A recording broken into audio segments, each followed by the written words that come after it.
What's up, everybody? It's your boy Reggie Casual here with your homeboy LD into HK. You know him on Instagram. If you don't, go ahead and follow him right now. Okay. Just do it. Just do it. Anyway, this is a very special episode of WTH. Now, we're going to talk about Japanese sneaker culture history. And we're going to try to do it in a limited amount of time. Yeah. Right? Which is probably impossible to do. But that being said, hit the intro. Now.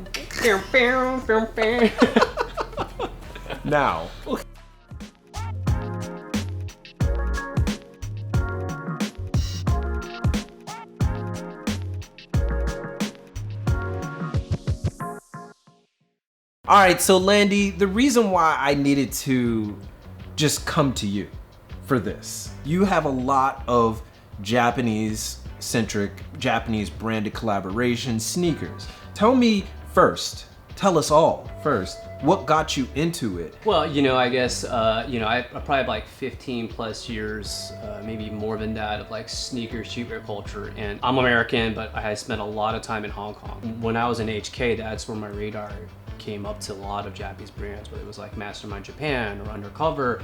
And of course, like Japanese sneaker culture, like HTMs, Fragments, all of that stuff was certainly popping in Hong Kong in the early 2000s. So it was always just been a passion of mine. And like you, I love, Japanese culture, fashion, food, all of that stuff. So over the years, that has been my context of sneaker collecting. We're gonna go into a little bit of the history. I want you to break down, not necessarily where it started, but important bullet points that I think every sneaker collector should know about Japanese sneaker culture. I'll do my best. I think back then, like a lot of these countries, whether it's Europe or in Japan, they operate as their own little fiefdoms. So at that time, Nike and other places, and they could make product that was a little bit more unique. But from a sports culture, sneaker culture, colorway, certain models, all of that stuff, at that time, there was a lot more flexibility that they could start to create a lot more unique models. Japan has always been kind of like this collector society. That helped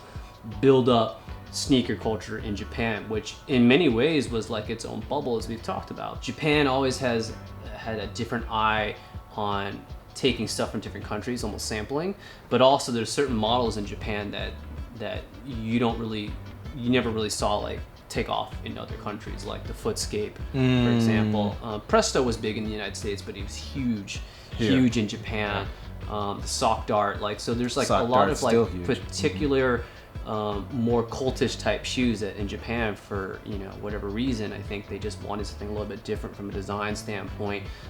The way it looked, or just the style and fashion was a little bit more adventurous here, but they really took on a lot of shoes that may not have been popular on the other side of the United States or in the world. Here's a question. One of the most important sneaker silhouettes in Japan, in Japanese sneaker culture history, has been the Air Force One. Oh, no doubt. Right? And we'll go through that later with all the models, Right? The Air Force One. Talk about just the importance of the Air Force One. How did that metastasize in Japan at that level? Let's be honest, like the Air Force One is like almost like the baseline template. It's like a Stan Smith. It is the most iconic silhouette other than the Jordan 1. Like Tokyo and New York have this like almost twin city relationship, because if you look at any city that has had such a massive influence on Japanese culture and Tokyo fashion, is New York, right?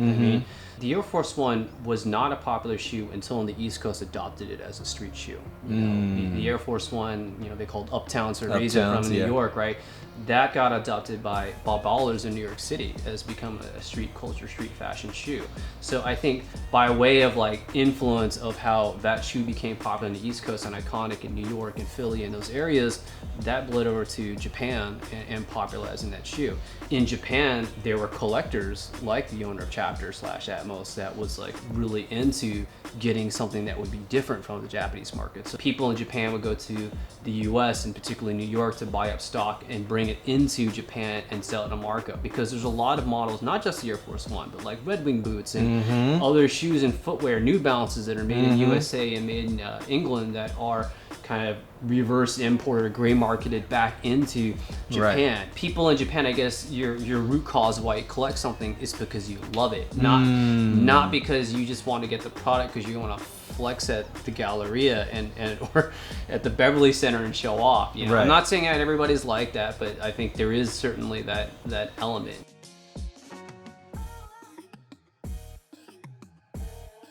So it's real easy to bring out sneakers that everybody knows, Yeah, right? So we could bring out the Sakai's or something like that. Yeah, You could bring out the Undercover Reacts. Or, Yeah. recent stuff that everybody already knows. But this is special. What we want to do is we want to bring out some of these lesser known ones, break them down historically, break them down why they're important, and just show you something different, because you guys see the same stuff all the time. This is true, yeah. And I think that's jacked, right? So Landy's going to introduce you to some of the pieces that he has, some of the sneakers that he has that are in his collection that are rarities that maybe you haven't seen that much of. So let's go ahead and go with this first one. What do we got, Landy? I thought it was important to start with this shoe first. Comes in a special box. So this was the first HTM 2002 release for the Air Force One. So, HTM, for all the people who don't know. yeah, so HTM was kind of what you want to say like a skunk works with Hiroshi Fujiwara, Tinker Hatfield, and Mark Parker. This is the first HTM release that was with the shoe that was released, you know, in Japan and select boutiques around the world. To most people, it's like it's not that interesting of a shoe, but if you think back in the early 2002, they were trying to elevate the Air Force One, and you've done a story about that, about how Bape, you know, when they launched the Bape, so that was also in 2002. Right. So how do you elevate, you know, such a shoe that's been around since like, you know, the early 80s and bring it to a higher level? And that's what they do with HTM. And so this is just like a materials exercise, like premium leather. And this shoe, you know, obviously is a premium leather on it. 18 years old, and it's still in great condition, because all of these shoes like HTM and Casa JP is a direct connection to obviously these new releases, The very newest ones, which Ronnie Feig had talked about with the Kith Air Force One. These are, you know, probably the most exclusive Japanese kicks of all time because of coronavirus. Nobody can come in right now. Right, that's actually true. These were only released in one store in Japan, right? I did not consider that. You're right. Yeah. This shoe right here. Breaking news. This shoe is probably the rarest shoe in the world right now. Like, it is possibly this one, the Kith Tokyo jump off, because you can't get here. Yeah, you could get the Dior's at anywhere, you know, around the world. I mean, obviously you had to win the lottery, That's but these were crazy. only released in At one store. one location during a pandemic. So let's go to this next section. What else we got, Landy? Yeah, so I just bring out just another example of HTM shoes. Okay. These are a little bit more. We've talked about in the past how there's certain models that are popular in Japan that aren't popular elsewhere, like the foot skate. The Air Wovens is another shoe that is hugely popular. But this is just another example. Also released in 2002, same time as that black pair of Air Force Ones that I showed you. And this is just kind of the Air Woven mid boot. And so again, a premium take on a Nike shoe. Because if you think about that, early 2000s, that wasn't happening, where people were elevating the shoe of a higher quality material. So by this having a woven leather, you know, it has kind of a Bottega Veneta feel to it. It's like a much more luxurious shoe, and it just wraps your foot and everything like that. So these were made in a limited number here. So this is, it came out 2014. This is the Nike Soft Dart. This is the Fragment edition. So it came out in, you know, black Oreo colorway, these photo blue, some neon colorways. When this shoe was originally released in 2004, it was an HTM shoe that wasn't labeled HTM. And that came about because Hiroshi Fujiwara was talking to Tinker Hatfield about his love of the Nike Presto, and Tinker showed him this model of like, wow, it's like a sock, has this enclosure, and Hiroshi-san loved it. And so that's how that shoe came about, and it released like poof in very small numbers in Japan, came in and out. And then when Nike retroed it in 2014, they had a story they could dip back into and say, hey, yeah, this was originally an HTM shoe, just didn't have the HTM label, but it had Hiroshi's fingerprints all over it. Dunks have a pretty storied history. Yeah. So let's look at a pair that you have that are quite special. Yeah, I mean, I'll bring them out here. Woo! These are Boom. the Fragment Dunks. These were released in 2010. If you talk about the history and context of Japan, Hiroshi Fujiwara, he loved the skate, and he also, when he first saw the Dunk, he thought it was just like a Jordan shoe in different colorways, and so he was bringing him back from the US when he was DJing. So his connection and love for the Dunk goes deep. So this is just one iteration of him doing the Dunk High. But this was not Hiroshi Fujiwara's first Dunk. This is a dead stock pair that I have here. So this was released in 2006. Somebody's gonna want this one. Yeah, this is the polka dot pack that released. So again, not an SB shoe, but a fragment edition nonetheless. It's hard, you know. I always say I'm a hypocrite. I'm sorry I lie to people. I always tell you wear your shoes, which I do to an extent.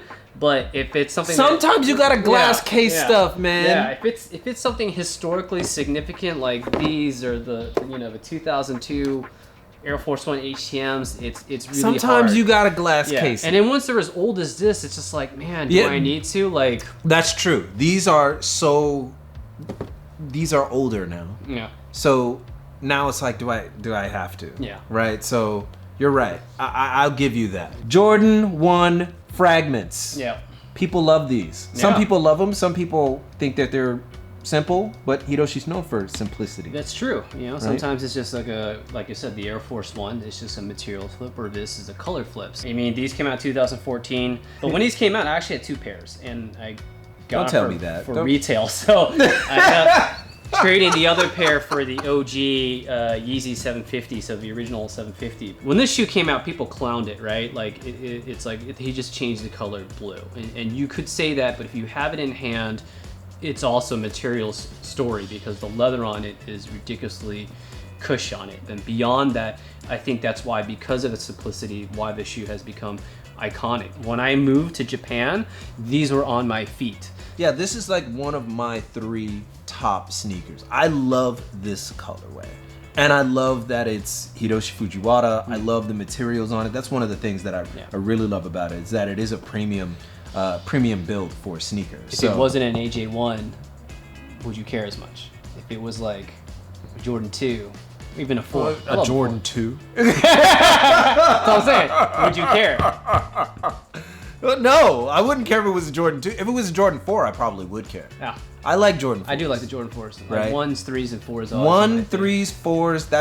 That's my biggest take is on a 3. Yeah. I'm a 3 guy. Yeah. You know, the whole essence of this is the Japanese sneaker culture, right? How has Japanese sneaker culture changed over time, in your opinion? It used to be like no other place on the planet. In some ways, it still is, but it comes from a style and fashion standpoint.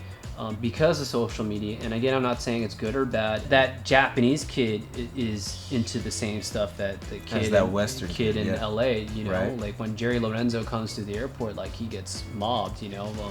They know who Virgil is, so like there's a whole baseline of and that's what's scary, right? Yeah, like that's the scary thing. Yeah. There is still that element of we can do whatever. Yes. In Japan. Yeah, and I'll agree with that, because what's going to happen, and what I think in my hypothesis will be, is that it will come back around again, meaning Japanese street culture that was exported in the early 2000s, the Neighborhood, the Bape, and all of those brands that came into fruition. I think you'll see that again, where smaller niche, more independent brands in Japan are going to bubble up. People are starting to see value in Japan exporting its culture, its attitude, its fashion to other countries like China, Southeast Asia, the Philippines. They've come up in terms of their appetite for streetwear culture, right? So, you know, prior Corona, they would all come to Japan because it's Mecca to go shopping, and they wanted stuff that came from Japan. The US, Europe has matured in a way of like accepting and taking on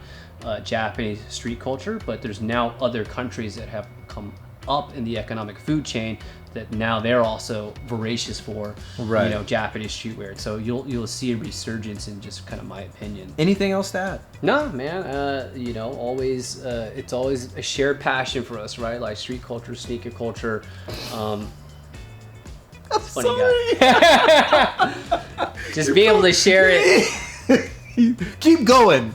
Right? Yeah, this is gonna be on there. Yeah. Right? It's not about like the flex, right? Like I just been lucky to have like, you know, the ability to travel and to pick up a lot of sneakers over the last couple of years, right? But always grounded is like, how can I share what I'm into and share the back history? Because you shouldn't buy or get into something without understanding it all. It doesn't matter what it is, right? It doesn't matter if it's skate or music or whatever. At least try to put in the work and not just buy something because it's popular or that, you know. So you know, I think, and if you are, just take the time, watch videos like Reggie, and learn the background history. It could take a couple minutes of your time. So, you know, 5 minutes. 5 minutes. 5 minutes, and then impress people. Yeah.